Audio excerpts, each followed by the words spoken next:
everyone, I am Palpatine001 aka the Senate, and we are here with Cities Skylines 2 and Marsden Point.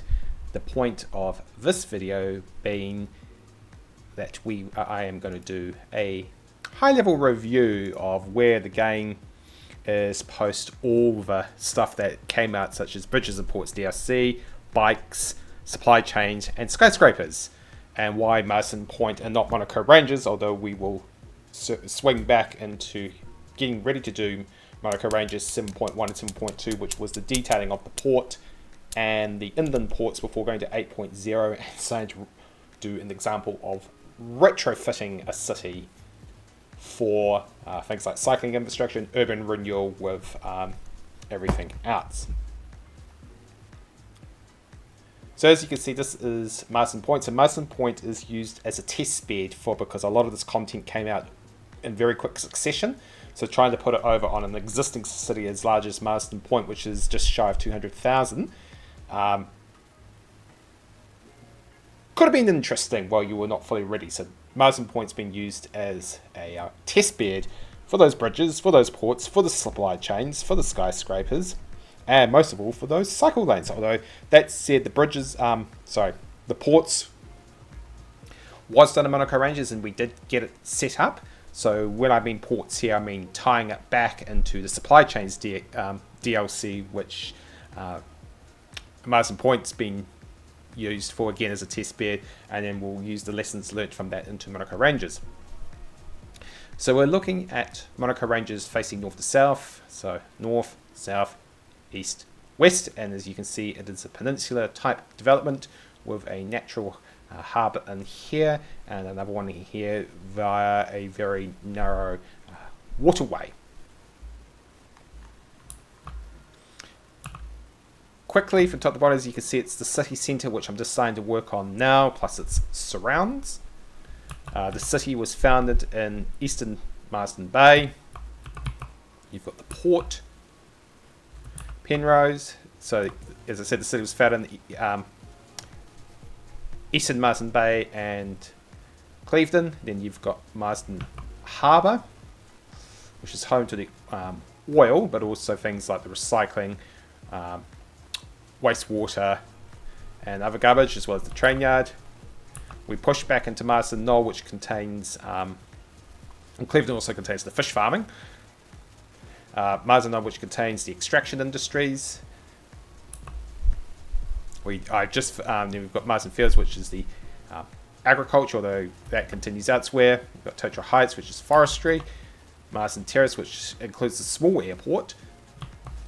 Eastbourne, then we switch over. We've got Worry, which was an inland port, but given one of the sea routes is here, and this was a very long way around, I decided to run it through here into here. So what became an inland port is an actual port. And then we cycle all the way back around to Otago Point downtown and the city centre. So in this video, and I've actually written a script for this one. Go figure. I usually do these scriptless because I like to do it off the cuff, but we've actually got a script so I follow the order. So we'll be looking at it in, preferably in order. We'll be looking at the bridges, especially as I've got two of the new ones operational, as well as many other variations throughout the map. We'll look at the ports, so Port of Marsden and out in Worry. Then we'll go to the supply chains, which is a very interesting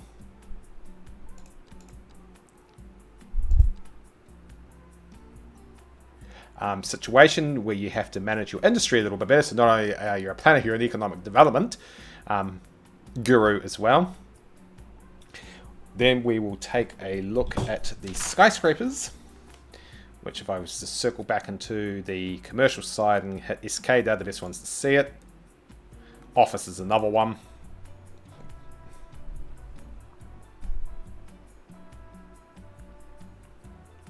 As you can see, I've already built, oh, that's a supply chain one. You can see some of it coming around. And then we'll look at the thing that I actually looked forward to the most. Cycling, especially as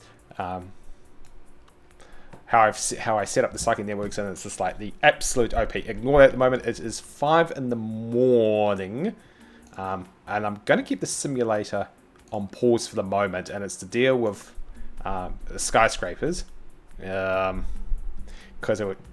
as I'm not fully ready to take that on board yet, it could cause some interesting effects because I've got to finish off some infrastructure stuff, ironically. Before we can really get going at full power, although I might let it rip and just keep a very tight eye on it.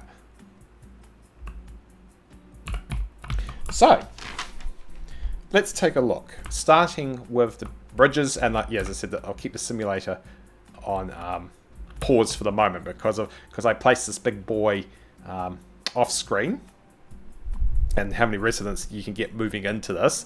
You only have to look at this one. 15,000 for 30,000 residents. So if that is 30,000, that could easily be 60,000 residents coming out now. This is like... Anyway, I digress. So the bridges one, so they come across your road. So they either come in from the bridges expansion or from the...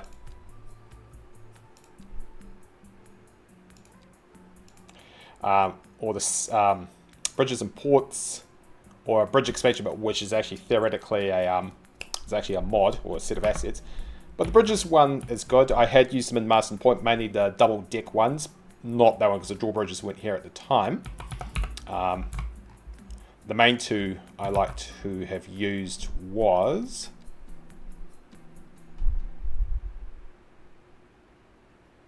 not that one, suspension bridge preferably. And this is a case of now I've got to go and find them. Oh,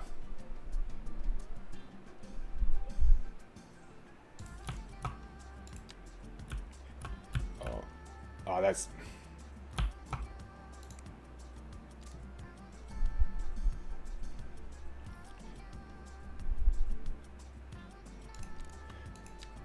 Yeah, I had used this one. Just ignore that for the moment. I had used... this one, Marston Point, and I like these double-decker ones because it means you can get the road and rail going over it at once, which is actually technically a space saver. So that is absolutely wonderful. Now, I decided to use the drawbridges, mainly because of the ground level. So if I was to spit wrong one, might as well just go here and just, yeah. So basically, because these are at some not that far off the ground, to build big arching bridges over such a narrow waterway would be a bit of a waste and a bit unconducive. So given we've just got the single port here, and that begs the question, I have not used the cruise terminal yet, and I'm still figuring out when, and if I build one here, and this is a weakness, is if you get too many ships, that will spend more time up than down blocking your traffic. So just a heads up with that.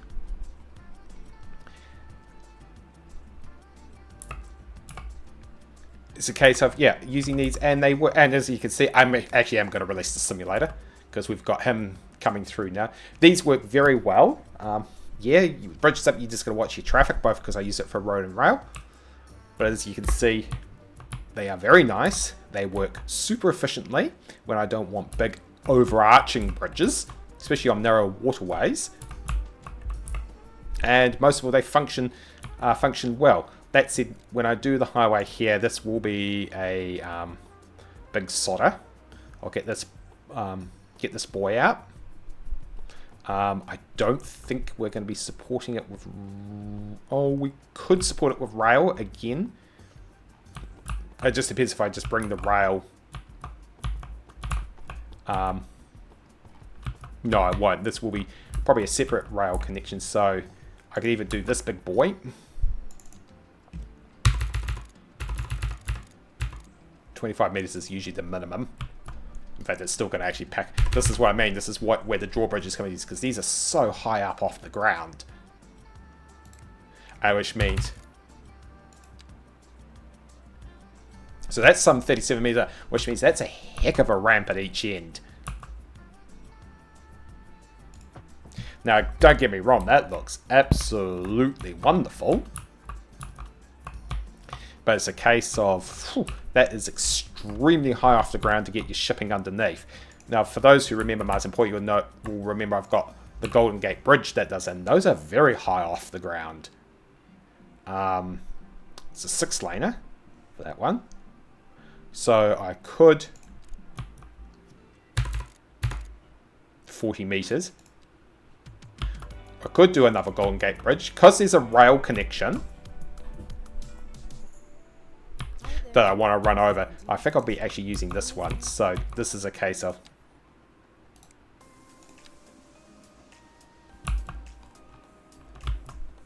although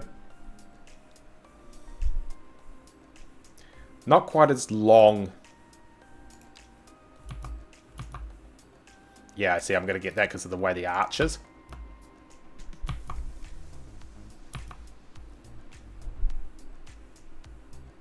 That's suggesting a closed loop scenario.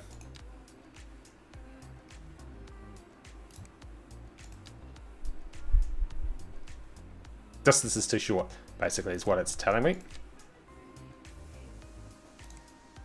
So that would be quite... So yeah. So that basically has the road and rail connection. And I will technically leave it in there because... Actually, no, I won't because I'll do it later. But that's an example. And... yeah, that shows you how high you have to go over. So good for a long waterway. But practical for down here. So this is where your drawbridges kick in. And as you see, we've got one going. So what I'm going to do is turn old basement X off. So we can go in. You can probably... And we'll just demonstrate letting the ship go by.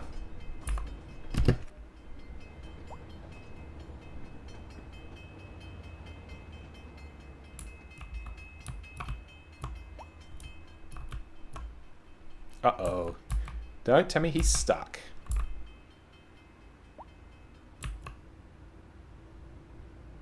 Nope, there he goes. Oh, he was waiting for the bridge to go up fully.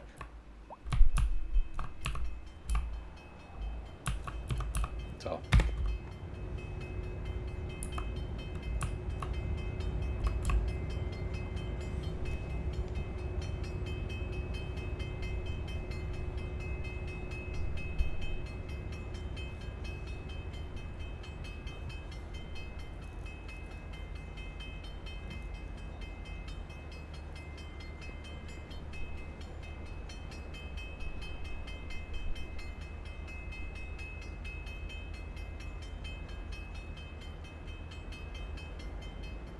And away they go again. If there was any train waiting there, the train will also start moving as well. So here we go, coming towards the rail bridge. And up goes the rail bridge. If I can... So he's carrying livestock. He's bringing in livestock. So this is the rail bridge version. So as you can see, the train's got to wait. Train at each end.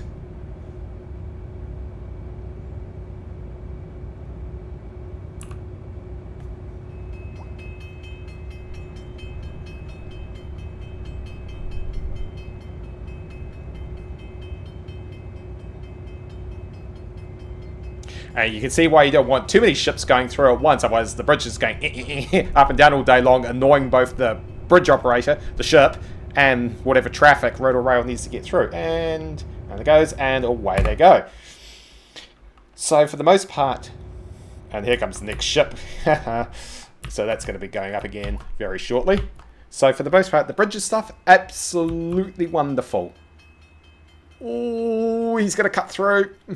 So I really enjoyed them, and each of the bridges all has a use, whether it's big, huge suspension bridges, which I demonstrated earlier, the drawbridge here, which is going back up, or even this side's full of it because the way I built it, or whether you've got the road and highway, and do I build any rail bridges? Yes, I did. Sorry, that was one. The bridges are absolutely beautiful, so well worth it and well enjoying using them. And now I have the flexibility to use whatever I need to basically get going. And we've had an accident. Woohoo! So bridges and ports, excellent. Able to adapt them just about for pretty much every single use, and in some cases don't have to dig out very expensive tunnels or put in very high bridges where oh, look at that, this is Skylines. Yes, that's always a good one.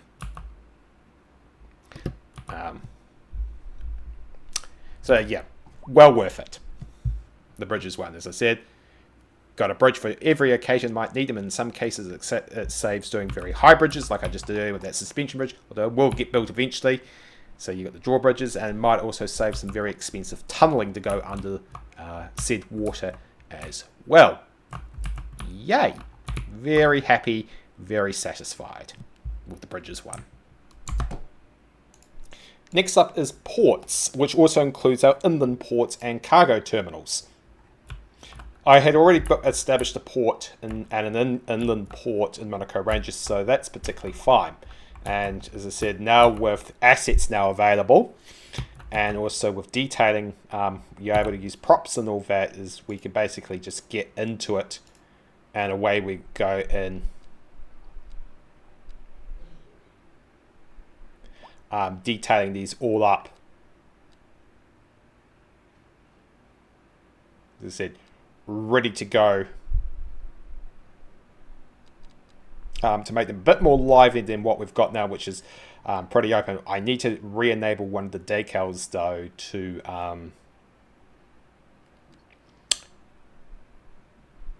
make them not look so white, for lack of better terms.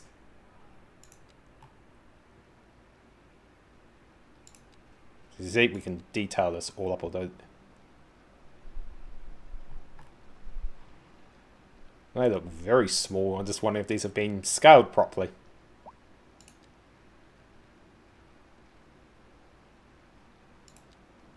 Oh no, all good. So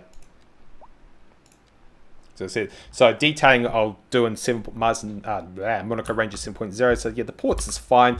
They function as they need to, and they certainly are efficient in moving their goods and that around. As you can see, the shipping lines are absolutely flat tack. That's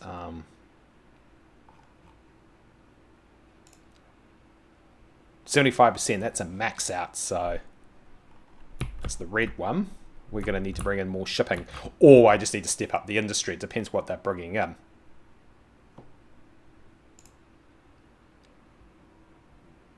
Petrochemicals and food. Sending everything out. So that's also been exported out on the way out as well.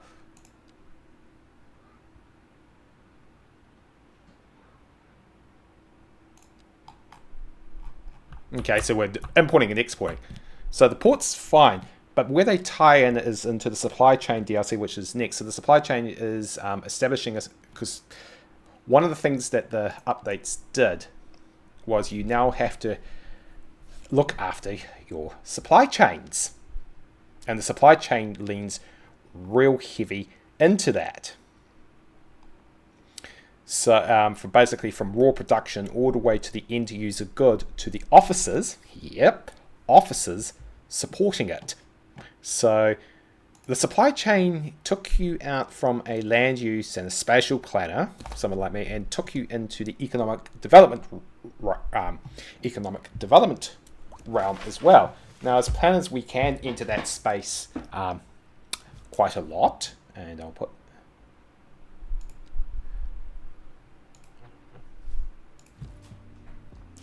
that back on.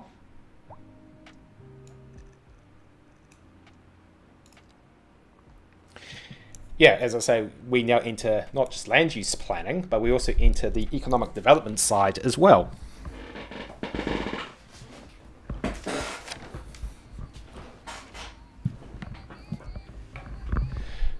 Now, I had done a separate post on this, which I'll put in the end screen, or in the end screen or in the description below,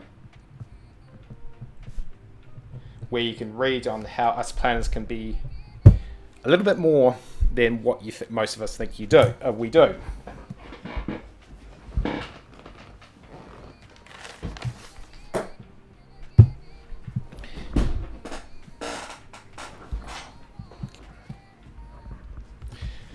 So supply chains, as I said, makes you focus on your not only your supply chains for goods and services, but it also, because you are importing, exporting, moving goods around, you have to watch your ports as well. So your things like inland ports, or this became another port in itself, your inland ports and your cargo transfer stations become very, very important. Because you've basically got to, you're either moving it from raw goods to manufacturing, and then out it goes into the city. So around it goes. So you need unless you want to ship it all by truck and bung your roads, you need your rail system to be up. If you're importing, exporting, you need your ports, although rail can do it as well. But ships are the most efficient, and then you've got to move it by road or rail to either to your industry base for manufacturing, or if it's a consumer good, to your urban areas. And so,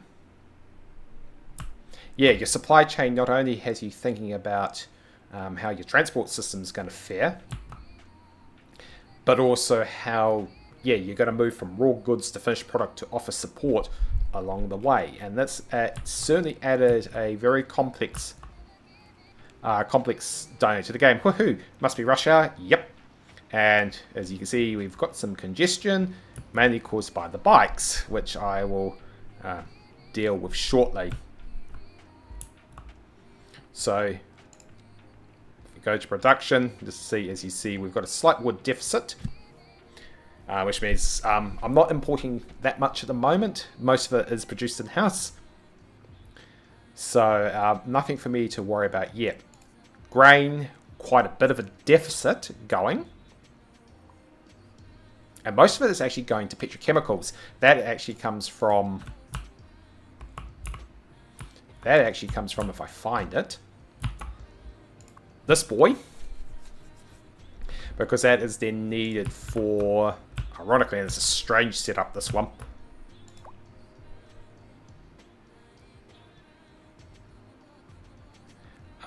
Is it that one or the chemical plant? No, the chemical plant uses crude oil. And actually, the petrochemicals are needed to produce those two ads, so it's a bit of an odd one. The others are crude oil, so that one actually assists the synthesis unit. So anyway, back as we go. So it's telling you, I should probably put in more grain. So if I pay attention to that, work out where my fertile areas are, and get them established.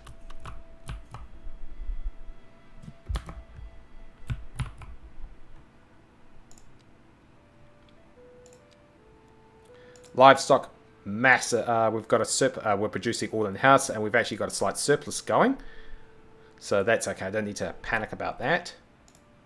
Fish, slight deficit. I could probably put in another interior fish farm, and we would see. Funnily enough, most of your food actually comes from fish and livestock, I believe.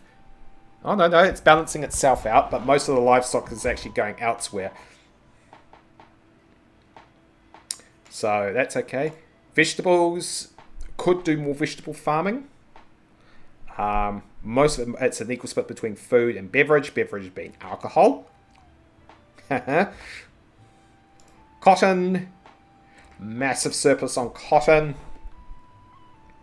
Apparel, so don't need much of that at the moment unless I establish more injuries, but it doesn't seem we've got a cotton problem. Although if I was to shoot down to apparel itself, we actually have a deficit problem. We're actually not producing enough for the consumer. Oops. As we continue through oil, so I just need more oil wells. Ground oil wells at this rate. I've got offshore, but probably need some more internal. Stone, massive metal ore, sorry. So I need more of that, because this is obviously backing up my supply lines through shipping and rail. Coal, same again. Stone, massive deficit. Now stone is that mineral? Yeah, that's produced a mineral. So because we've got a mineral deficit further back up, it's going there. But you got to remember concrete and wood. Whoop. I'll actually pause that. Remember, concrete and wood is used for the upkeep and the upgrading of your buildings. This is because the city's still going through massive expansion. Yeah, big deficits. And then as we go through processed goods,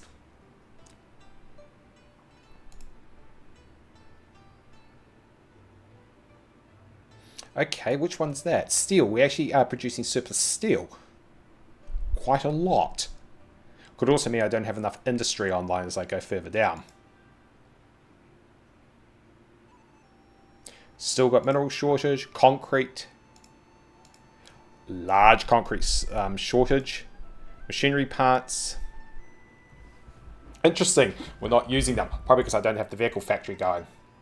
Crude, petrochemicals, still got, need to work on that. Chemicals the same, plastics the same. We actually are exporting pharmaceuticals, machinery, very small, so it's not enough to have me panicking. Vehicles, obviously we're exporting. Beverages, we're importing.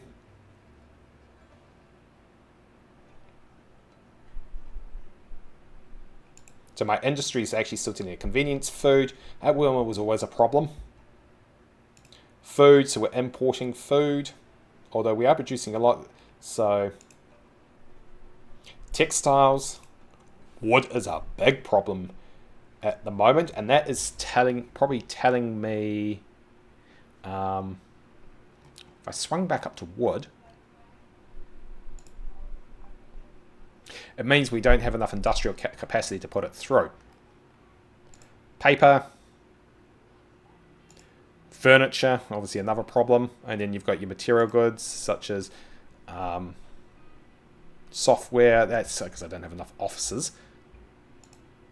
Telecommunication, finance, as I said, but office demand is crazy at the moment.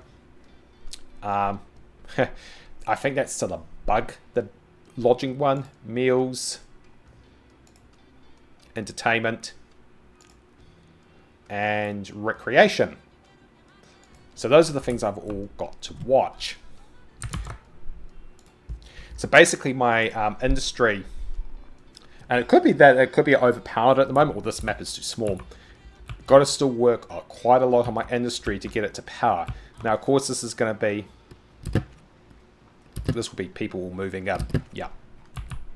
So still got to do a lot of work of industry, let alone the city centre, but I still need the population to support it. So I've got to be very smart in where I place everything.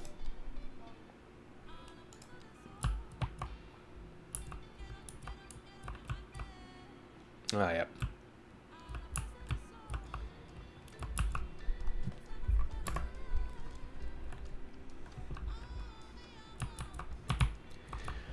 Now, supply chain, going further into supply chain, if I was to use, so basically you've got to go raw resource, manufactured resources, secondary, then consumer good, then the office to support it. So if I was to look at the grain one, so produces grain, to then which goes into the cereal mill, which produces convenience food outright. So that's the secondary. Primary, secondary. Sorry, finished good, actually. That's a finished good. Then it goes out to retail, and we have a specific store for this. We pop down. So convenience food. He's got none on board at the moment. I'm hoping the vehicle is in use, to which he sells it.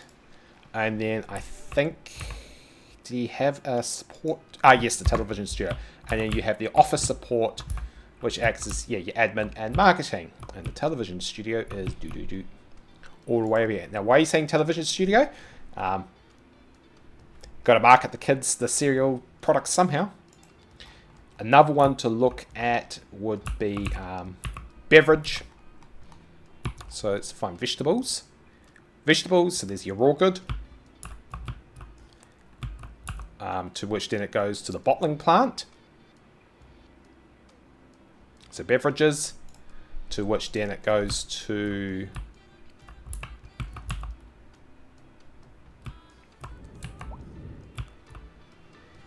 sports bar, which then sells it. And then to support it is the bottle cap office.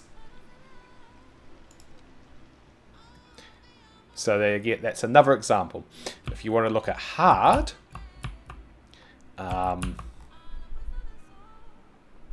it's coal, metal, or both, either one will work. In this case, metal, all of them will work in this case. So metal, stone. So that's all produced. Now it can go in one of two places. Sorry, I actually did it. Where did I put it? Steel mill, so that's coal and ore. Which then produces the metals. You also have steel machinery metals from the fabrication unit. So that's a jump over. So that's a secondary. This is an end user. You also have the casting fabricator.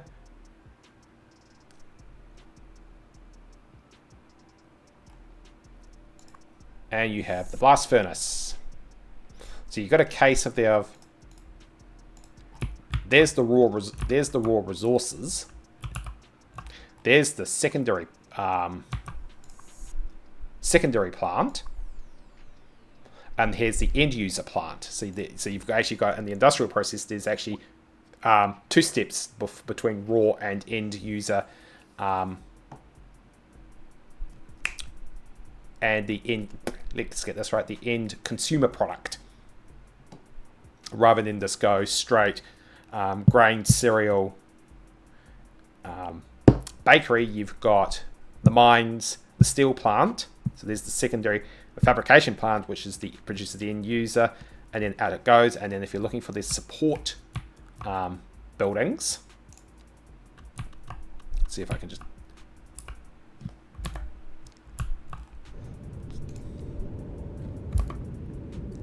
Nope, not that one. Not that one.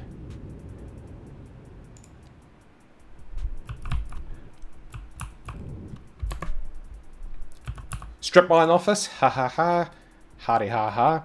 So that's supporting the mines.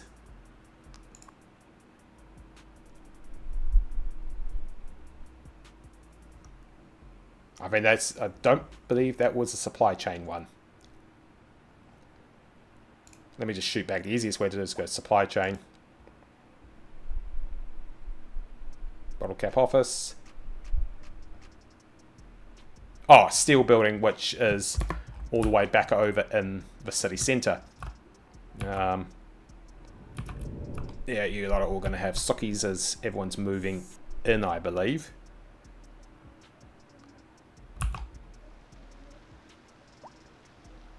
Oh, look at all that. People moving in. Steel office. Yep. There we go. There. And then, of course, you would have seen the livestock plant earlier. And then it's that distributes the food out. And then its support office was right here. So it definitely keeps you on. In fact, it goes that way. So it definitely keeps you on your toes. As you do, as you go raw to secondary, or and then end consumer, to be then sold, and then to have its office support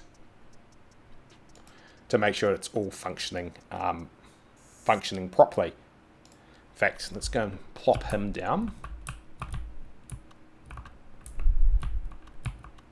Just wondering where we do want them close to the energy sector, although not necessarily. So we might just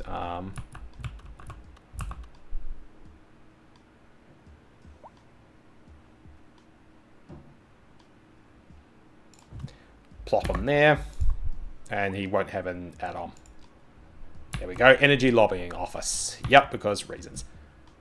So all in all, with the supply chain, it's straightforward to establish, but there is catches. You do have to watch your production line, especially when you've got deficits in place. Surpluses is not so bad, because if there's a deficit, it means it's importing, which is a cost of business, but it also clogs up your transport lines as well, road, rail, and shipping.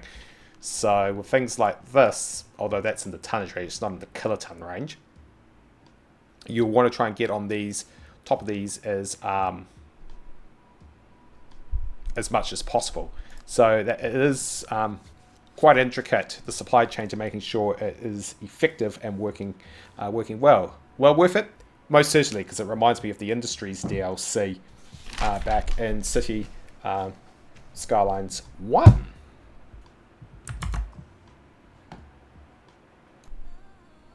Skyscrapers. Now this was another one that came out at the same time.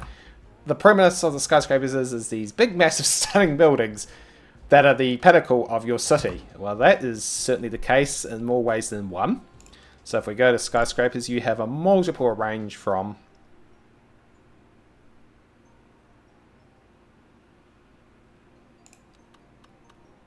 and they are multi-use one way or the other, depending on what their function is. So I've got two of the residential ones in. As you can see, it's got police station, that. The Grandview Heights, which is what I'm looking at now. Now that is a absolute sodder. And of course the big Silver Dragon, which is absolutely soddingly tall. I will put that in later. So that's across the residential. Now, this one has to be... I've got two favourites. This would be my favourite as... now, premise on using the skyscraper content. Make sure your roading and your transport system is absolutely up to scratch, because you are going to get absolutely flogged as everyone tries and moves in.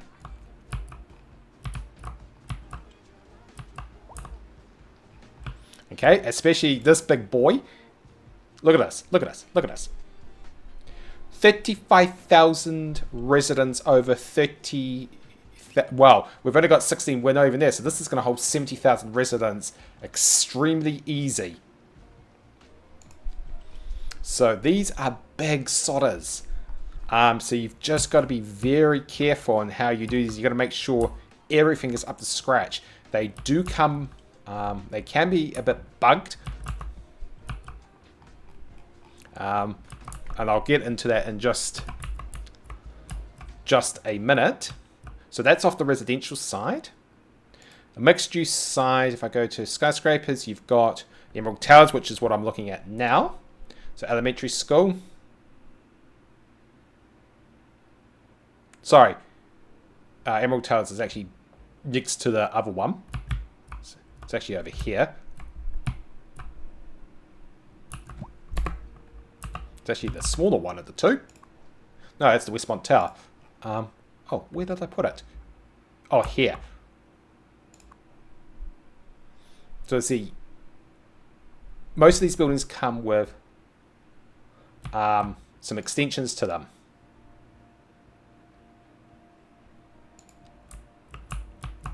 So if we go back to the mixed use,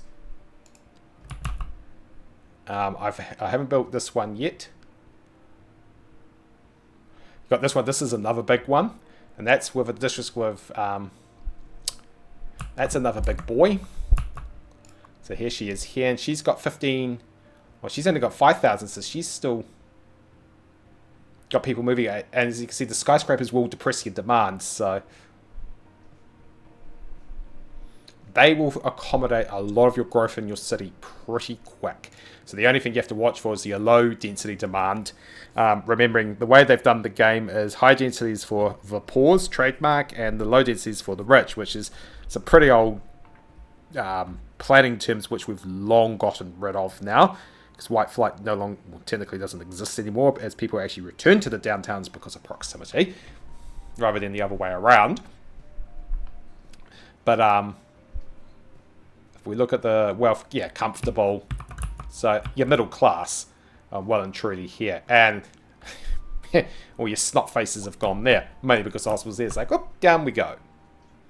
So yeah, so with the skyscraper stuff, beautiful content. We shoot over here.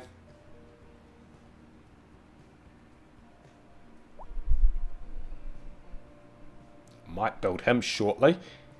And then industry, no, there's nothing in industry. And then office, built that one, which doubles up as a uni. And that one, which doubles up partially as a bank. That's like the city hall. And then of course you've got these big these guys. So it serves as another city hall. This is another one, pollution control. So that's like the big building you used to get in CS1, which actually lowered your pollution levels. In fact, I might want to be placing them shortly. This one here, police headquarters. That's another one. And then this one here. I don't have disasters on, so that one's a bit... yeah. So if I was looking at this one would be a good one to slot in somewhere. Oh, it's a case of, oh, where can I put you? Oh, I could always put him. Make sure I don't put him next to a helipad would be... let's start, what's this one? Oh, yes, and there was one other skyscraper one. This one is a weird one. This forms as your post office, which is good because the post office is so piddly and tiny. Spanning it into this one is actually a good thing. So the Centre of Post Office Services, and you can put more than one of these buildings in. So I've got 2 of these at the moment, and then the downtown restaurant. This one I think is the... oh, is this? And sorry, one more. Skyscraper. You've got this guy too. He forms the central bank. So if you don't want the big sprawly guy, which is this one because he takes up a lot of room, this chap does it for you. And you can, and it also comes in with a subway terminal too, which is like, yes, absolutely wonderful that. So the skyscrapers are absolutely wonderful. They are the pinnacle and they are the peak. But you have just got to watch, especially the ones that have residents. So any of the residential ones or the mixed use ones. Heads up. Oh,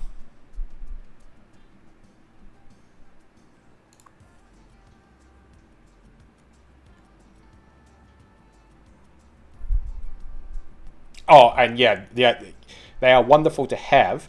But you've just got to watch it because in some cases you still get the old bug of the service thing because they're so huge. Your city services just absolutely get mauled trying to look after them. They just don't know how.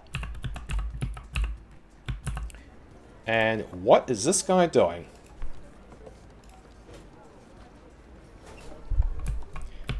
And as I said, it can cause problems not only in vehicular traffic but also bike traffic and foot traffic as well. So you've just got to be very careful in how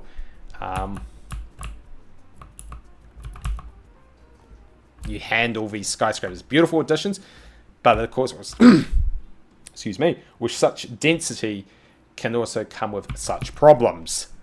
It's like you've got everyone either trying to move in or ones that have established,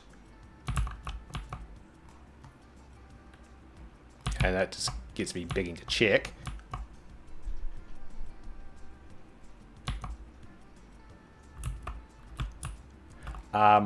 You can run into,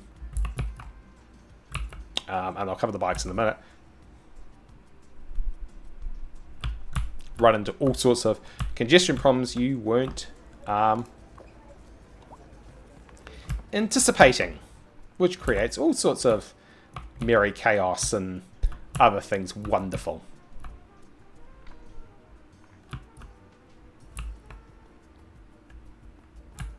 So yeah, Skyscrapers are good. Just, yeah, as expected, just watch out. How you doing? Because look at all that. They're all on the move. And where are they going? Oh, this is just absolutely bonkers.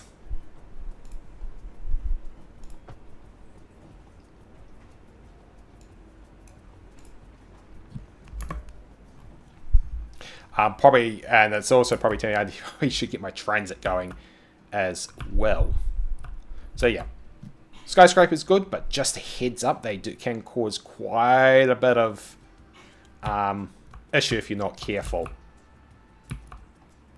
Our mods might be just needed just to just get around them. In fact, I wonder if I can ease the situation.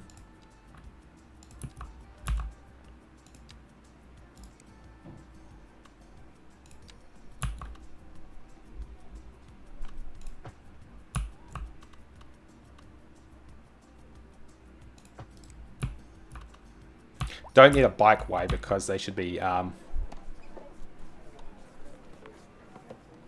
coming back here for that. It's just amazing. Where are they all going?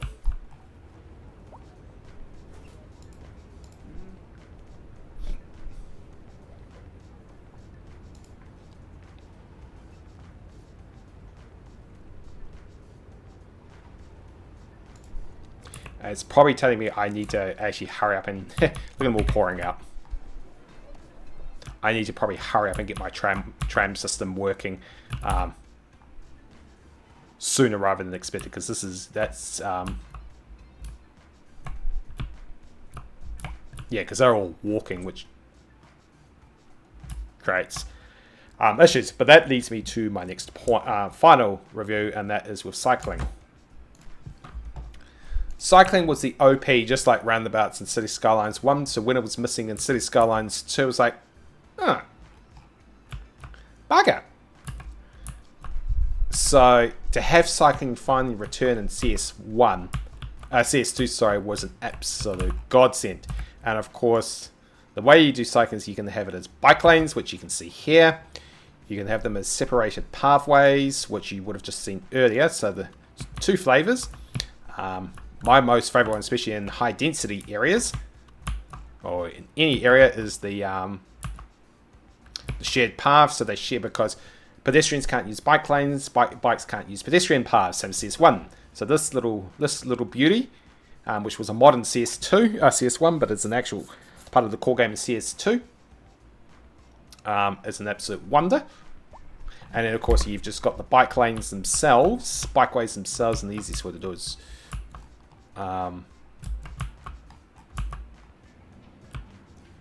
get people going, and as you can see, they certainly do use them.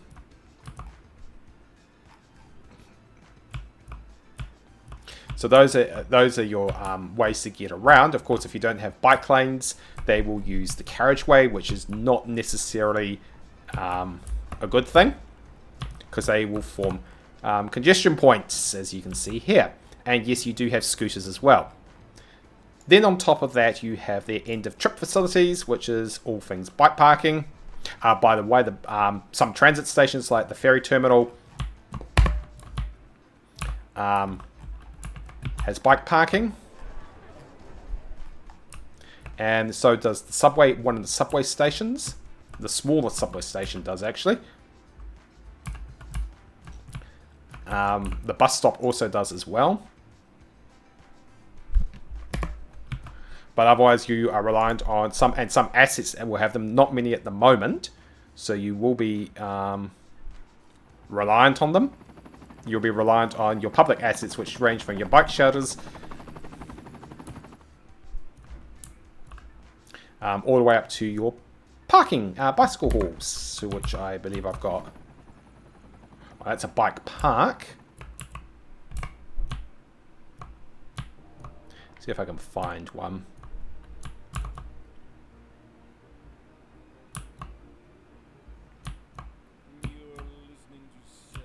And it would help if I probably just turn it on. There's a smaller one of the two. To which you can, and some of them you can do upgrades, more bicycles, and changing rooms. The big one, let me go and find it.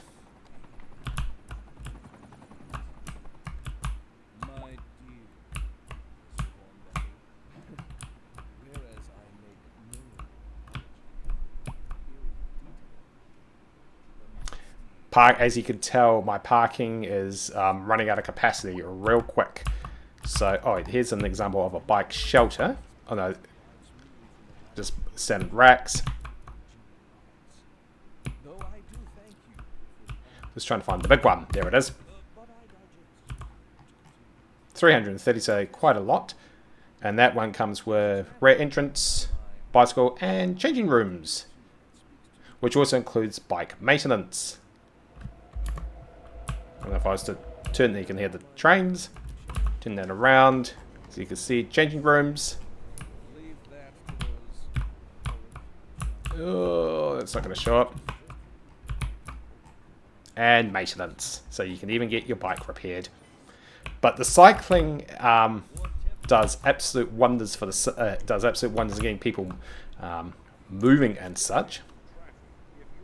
And you can hear them all have a sookie in the background. Yes, and from traffic. Well, yes, yes, yes.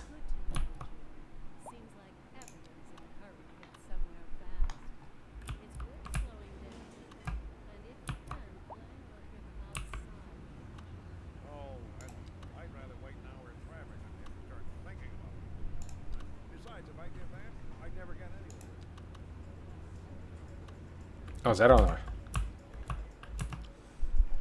Anyway, the cycling really adds up a different dynamic to the game. But you've also got to be very switched on, especially if you start picking up congestion. Now, this is pedestrian congestion more than bike congestion. I'll go to an area that has bike congestion, which is at the other end of the city. But name...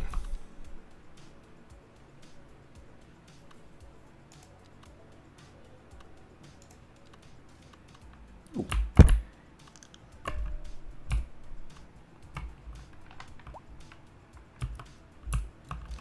That's interesting. It won't let me... Let me just check something quickly.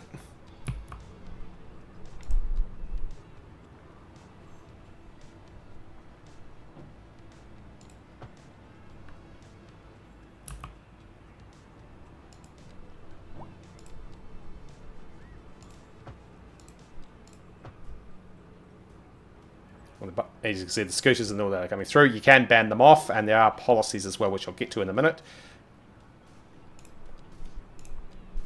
Okay, ignore that. So yeah, the cycling definitely gets you. It is multimodal like CS1, so they do use it for first and last mile gap. So bike to transit, transit then bike to finish off, and vice versa. I have seen that. So that does happen. If you want a place of bike congestion, here you go. So you can suffer it as with transit congestion and car congestion. So as they all go ready to. So you got to make sure your planning's up to snuff to make sure you can cater for all that. But all in all, at any given time, I can get anywhere between 40% to half the city motivated by bike, which is absolutely wonderful because it means more on bike means less in car, which should be pretty obvious.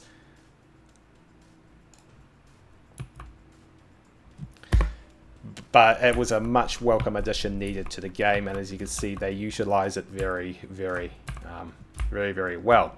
So here they go down a main. There they all go on to wherever their next destination is. And there's an example of bike shelter, a bike park, which will then get used as cyclists come down.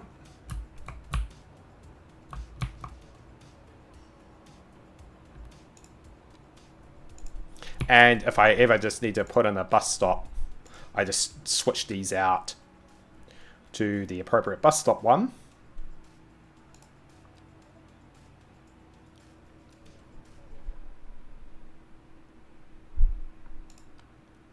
And you just plop them in, and as you can see there, you can see the bike parking in there.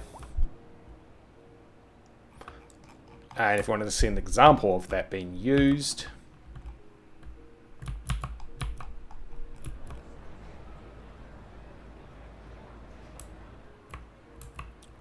that's always just going to be busy, so you just, as I said, if you want to see the bus stop one in action, there you go there. Park up your bike, catch the bus. Which is ironically sitting in front of a fire station, and I haven't corrected that.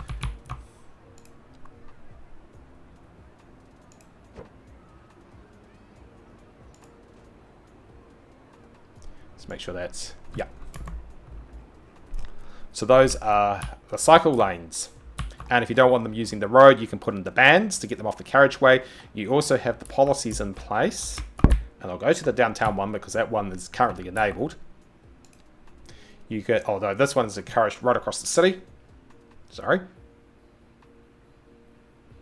But you can also keep them off the carriageways. So you congest the downtown areas, most definitely. So I will also be introducing it into the city centre.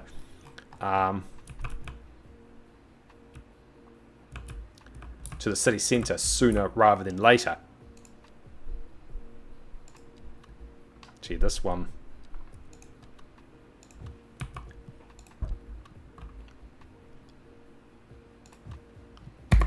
That one basically, there's park on both sides, so there's a tunnel underneath. Oh yeah, there they go from the subway station. So yeah, all in all, the content that's been released and this colossal also now finishes up, and we move on to Ice Flake. Overall, the bridges and ports, the bikes, the Skyscrapers supply chain DLC has brought this up to CS1 levels, and to, well, up to base CS1, to where it should have been, and we're here. Overall, and with the mods attached, it definitely gives flavour to the game, and it definitely keeps me on my toes. I try and deal with perennial issues like this, which is basically telling me I should realistically start getting the tram system online to help move these people across. That's why there's a lot of that.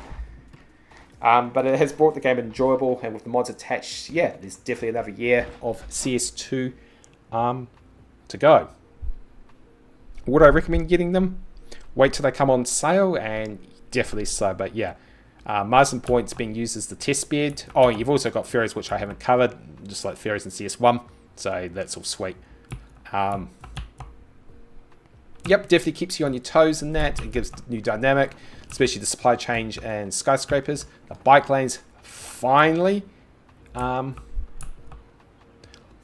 here, and it's been long needed, and I just have to adapt my planning for it. And now I just need to get on with it and start getting these tramways online, so that we can actually start moving these people much more efficiently. Because yeah, that's just a bit silly.